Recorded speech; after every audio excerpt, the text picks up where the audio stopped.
Welcome back to Maths in an Empty Classroom with me, Mr. Southern. This is part 3 of the lesson on compound angles, and in this video I'll just be looking a little bit more at exact values and their link to compound angles. So I'm just going to start with giving you a moment to think about something actually, which is if sine theta equals 3/5, what is the exact value of cos theta? So pause the video, have a think. And you're allowed to use your calculators, don't have to use a calculator, but you're allowed to use one. Pause the video and have a think, come back with a value, an exact value cos theta equals. Okay. I reckon you got that, 4/5. And here's how I reckon you did it. I reckon you said that sine inverse of 3/5 is 36.86. You've got your calculator to do that for you. And then you didn't round it, you either stored it or used the answer key, and you said that cos of 36.86, the exact value, and your calculator said, well, it's 4/5. Wonderful. However,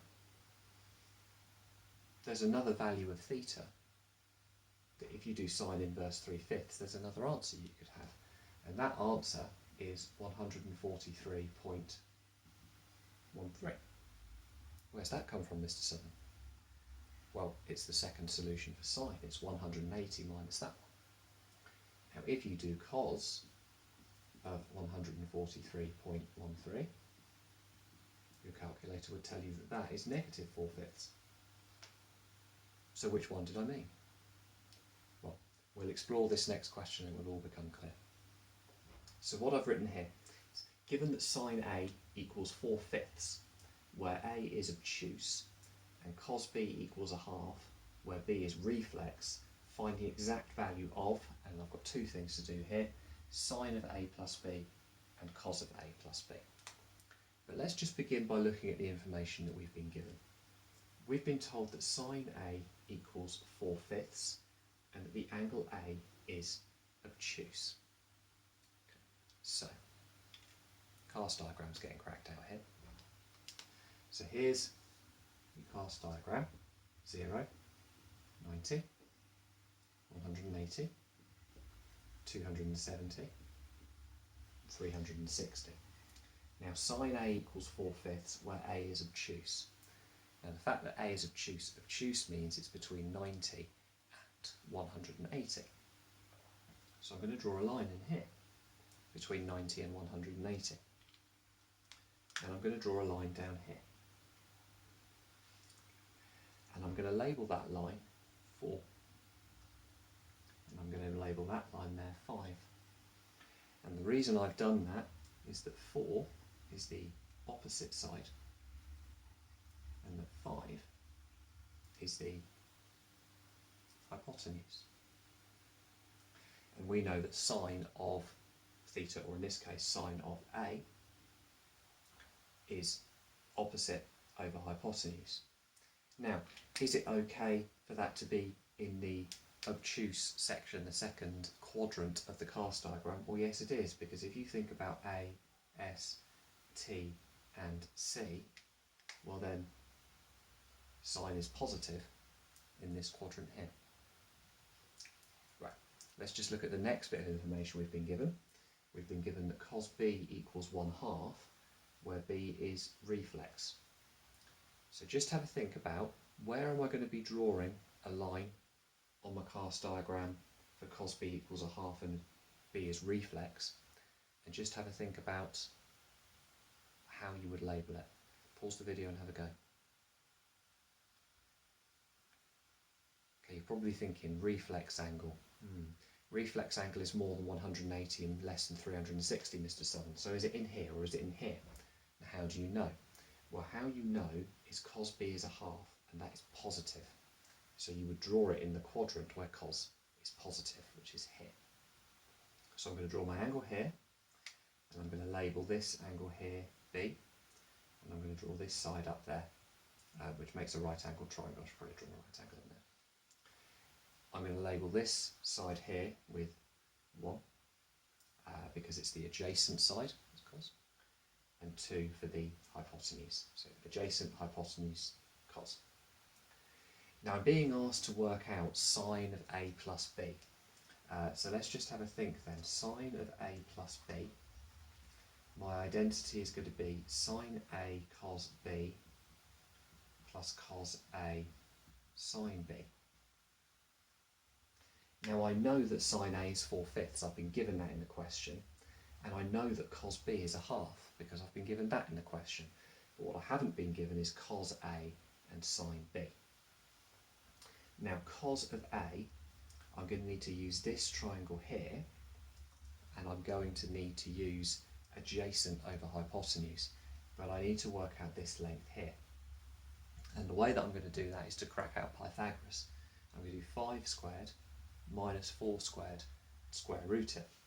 Now 5 squared minus 4 squared is 9, square root is 3, but I'm not going to write 3, I'm going to write negative 3. And the reason for that is that if this is the origin, this is the positive x direction, and this is the negative x direction. And what that means is that cos of a is adjacent over hypotenuse, it's negative 3/5. And again, that should make sense because the angle has been drawn in the sine quadrant, where only sine is positive, and therefore cos will be negative. So now let's do the same thing for sine b. I've got this triangle here with an adjacent of 1 and a hypotenuse of 2. So I'm going to crack out Pythagoras again. 2 squared minus 1 squared, and square root it, which is root 3. But it's not positive root 3, it's negative root 3. And the reason that it's negative root 3 is because it's going down in the negative direction if you consider this to be the origin.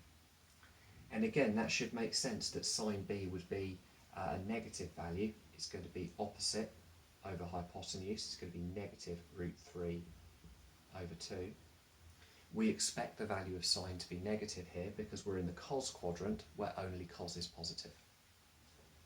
So all I now need to do to finish this identity I've been asked for, sine of a plus b, is to say, okay, well, sine of a plus b, I know sine a because I was given that in the question, that's 4/5.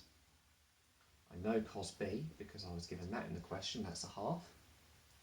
It's plus, I've just worked out that cos a is negative 3/5 and that sine b is negative root 3 over 2. So multiplying here, 4 times 1 is 4. Negative 3 times negative root 3 is positive 3 root 3. And that would all be over 10 because it's 5 times 2.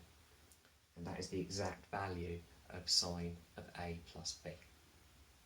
And you notice that I haven't worked out the angle of a and I haven't worked out the value of the angle b. I don't need to. If I tried the strategy that you probably did at the start here, it wouldn't work just as nicely with your calculators giving you nice exact values.